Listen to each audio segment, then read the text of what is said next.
First, there are significant developments with regards to the OGP localization program na at the local level pa lang, from development planning to budgeting, meron na pong efforts to make it more transparent and participatory, especially now that we are seeing more local people's councils emerging in different localities across the country. I think there are around 140, 170 based on the latest data of the DILG. And at the same time, because of the emergence of these local development councils, mas dumadami ang mga CSOs at mas mature yung mga CSOs na sumasama po sa local budgeting process. Now, sa usapin naman po ng national budget process, this is actually an ongoing conversation with the Department of Budget and Management. When I was with Secretary Amina Pangandaman in Spain, nung OGP Global Summit, I had the opportunity to ask if it is feasible na yung budget preparation per national government agency ay mag-iimbita na talaga ng mga local or national civil society organizations. And this is something that the DBM is supposedly exploring right now. Kasi based on our conversation, uneven ang implementation ng CSO participation in the budget preparation process sa mga NGAs natin. Also, another innovation na tinatry po i-pursue ng DBM alongside with civil society organizations, actually the non-government secretariat of the PHOGP is also here called NGO, na itulak ang CSO participation even at the DBCC level. The first time that the national government was able to host civil society organizations in a dialogue with economic managers, members of the DBCC, was last May during the OGP week, Open Government Week. And as per the last update from the DBM, they're trying to consult the secretary of the DBCC to figure out how can we improve yung participation ng mga CSOs dito. Given that yung last conversation was limited yung time, hindi pa masyado fixed on agenda and so on. And these are things that the DBM is actually acknowledging. Also with regards to yung future directions of the Open Government Partnership, aside from localization, there's this strong emphasis on improving, digitizing, or transforming digitally itong mga procurement and budgeting process natin. So a lot of which were already mentioned earlier. But I think one thing then na kailangan din natin i-tahi-tahi dito is yung bagong procurement processes natin under the national government, the new Government Procurement Act, which is something na matagal lang nilabi ng DBM, and also there were a lot of conversations there with civil society organizations. Yun po. Also, with regards naman po, babalikan ko lang naman din po yung sa House of Representatives na naging experience namin, and also to add na rin doon sa conversation kanina on the Open BICAM. Actually, yung isang po namin concern at that time, aside from the belated announcement of the is the fact na since walang civil society organization, hindi mo makikita yung movement ng mga tao on the floor. I've watched a lot of Senate hearings, a lot of House hearings, na pag nag-pause yung nag-suspend ng session, nag-block or parang may commercial, may placeholder sa live stream. So, ang nangyayari, hindi mo makikita kung sino yung gumagalaw sa floor, kung sino yung nag-uusap-usap. And also the presence of warm bodies can actually help give this air or atmosphere of yung accountability na maraming mata ang nakatingin.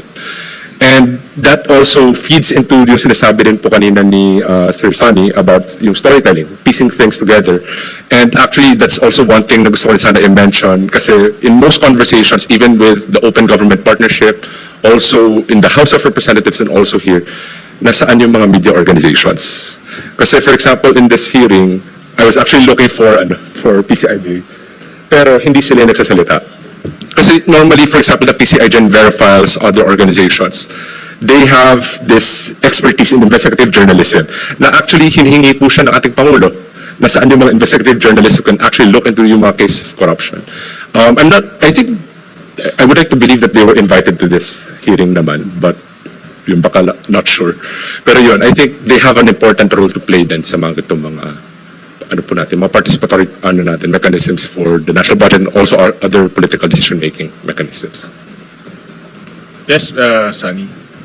I'm sorry to be repetitive, pero I think just to stress the point here.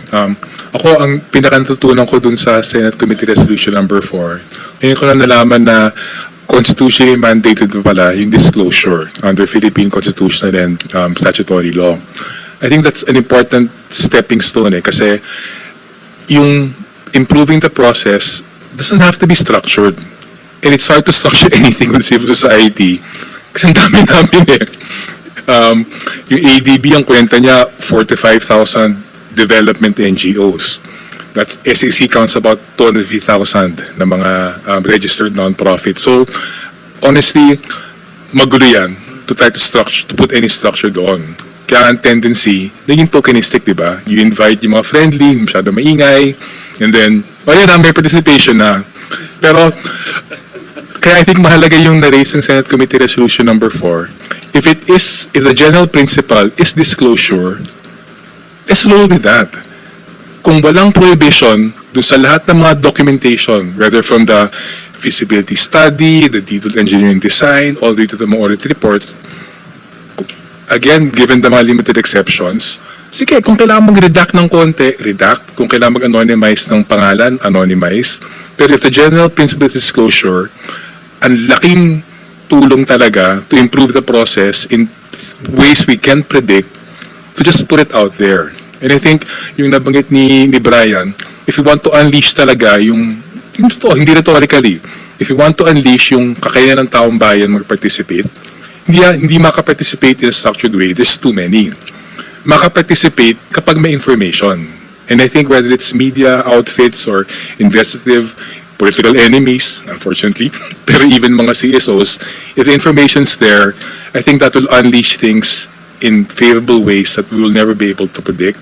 So sa akin, I'll repeat on the earlier point, kung yung mga champions against corruption and for development, magtiwala sa publiko, ang pinakasimpleng, pinaka-low-hanging fruit na expression ng tiwala na yan, based on the constitutional statutory provisions mandating disclosure, share everything na.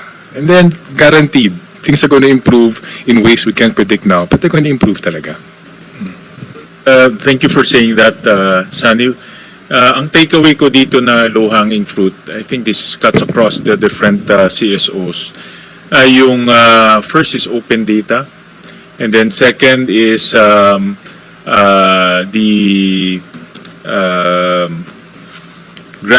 granularity and readability of data. No? So isa sa mga takeaway na gagawin namin nga is to put that special provision or general provision pa para lahat na. No? So, kaagad meron na tayong action point in terms of improving the flow of information to the public. No? So, imamandate na namin kaagad yan in the GAA. No? Nakasulat na kaagad. So, we will need guidance kung ano yung information na kailangan ninyo and also guidance on the technical side, no? Let's work together on that. But I agree, no? For example nga, kasi sinubukan ko talaga yung sa DPWH, ang hirap talaga. I think I spent almost 4 hours. Iba yung link niya kasi parang ikot ng ikot eh. Ikot ng ikot siya.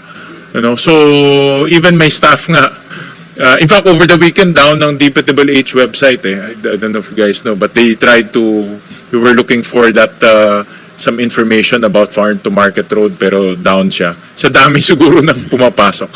But those are the things na pwede natin ma-implement kaagad. No? And if we put that in the special provision na mahigpit, talagang they'll be forced to share that information. And I think wala naman top secret dyan dahil kung papakita mo let's say work program, dapat naman may work program bago mag-line item.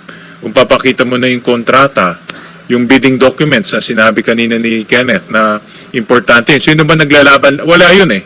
But gusto rin namin makita sino ba naglalaban-laban? Lahat ba Diskaya Company? Lahat ba Sunwest Companies? Diba? So we wanted to know that. O yun, wala rin yun. We tried to get that. The only way we can get that is requests to the departments. But ngayon, since gusto nga natin to engage the public to help us analyze, will compel them to do that this coming 2026 budget. So maganda yun yung offshoot na nakuha ko dito sa ating hearing ngayon. Yes, Kenneth. Thank you, Senwin. Really encouraging discussions po from from this hearing. One of the reasons po why we lost siguro trust in the bicameral conference committee process was that we expected that they would just have a discussion on the disagreeing provisions between both the House and the Senate, but 828 billion pesos in insertions from 2018 to 2025 were inserted without proper debate and scrutiny. So a question that I have in the process is, what are the limits of the power of the BICAM? How does the Senate leadership view that? Sorry if I'm asking a question to the person, to the good senator. But the other aspects po of what meaningful participation means to us as CSOs is agree with our colleagues here, especially Sunny, to proactively disclose and be open by default. The second is to make it easier to study. Yung current pong experience namin, di ba, 1,000-page PDFs, at least 7 versions of this budget. We have to spend days encoding it. We are tired, sir. And then, the other thing is, time to clear our schedules and time to study, because we're perpetually chasing, kulang na kulang po yung tulog ng budget watchers, sa totoo lang po. And it's very important for us to get good at yung legislative staff. Yes, napakahusay po nila at kulang din po sila ng tulog. Pero time to clear our schedules and time to study the budget will be very important to us, especially for people and members of our community who are persons with disabilities and seniors who want to partake in these discussions but can't. We also wanted labeled amendments and insertions, including who proposes and who agrees. And then also, sir, also wanted to ask a question about what would be helpful to the legislators. Kasi for example, iba-iba yung format namin ng pag-send ng inputs. So, for example kami sa group namin, we send both interpellation questions, so proposed questions during both the committee hearings and the plenary debates, and then some proposals, but we don't know what a good format is that would be helpful for the sleepless legislative staff there at the behind. And also similarly, sometimes it feels like it's just guesswork, meaning even the cost assumptions of the project proposals, we can't even comment on that, sir. Because we don't know what the running cost assumptions are of these project proposals and where they are, so we don't really know. And we have to know. So I'm not sure how that can be improved. Maybe some of the technology will help. But we really look forward, sir, to working with your equally sleepless team. Kenneth, yung project proposals, yan din tanong namin sa agencies. If you follow yung aming hearing with the ICT, kami ni Senator Lauren, ang tanong namin, ano ba yung project proposal? Kasi we found out that a lot of agencies will propose on a yearly basis without the end goal. Anong outcome and output? So, yun yung mga kailangan din namin sa inyo, no? To look at very specific granular budget programs and projects, and help us analyze per program. Kasi we also analyze per program, per project, per activity. That's why nakikita namin na ano bang end goal nitong program. I'll give you an example. Ito, very concrete example to. Yung free Wi-Fi natin. Now, we've spent, how much? 16 ba? 21. So, over the years, we spent 21 billion. Ano ba end goal natin? Diba? Mayroon ng Starlink. Diba? Mayroon ng new technology na, but what's our end goal? No? They cannot answer us. Baka biglang humingi pa sila additional 20 billion. So, diba? Who do we prioritize? Kasi under the law, pati parks and tourism sites may free Wi-Fi.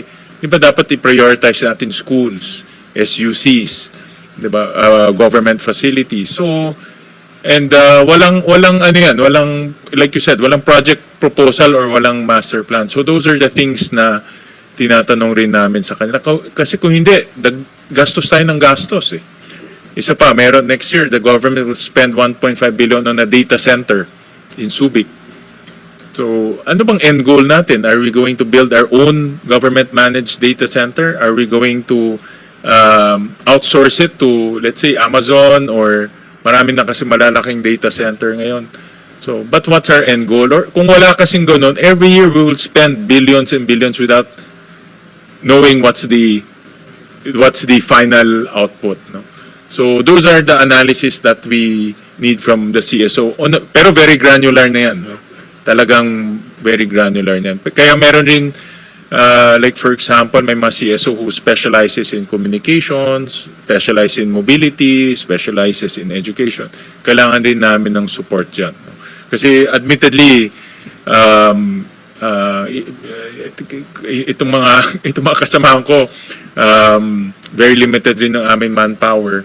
And yung knowledge rin is very technical. Like for example, when we were analyzing yung National Irrigation Authority budget, ako, honestly, I grew up in a city, hindi pa yata ako nakakita ng irrigation project eh. So pag sinabi na, sir, gagawa kami ng ganun, diba, iba yung iba yung appreciation mo eh. No? So, and maybe we have CSO specializing in agri,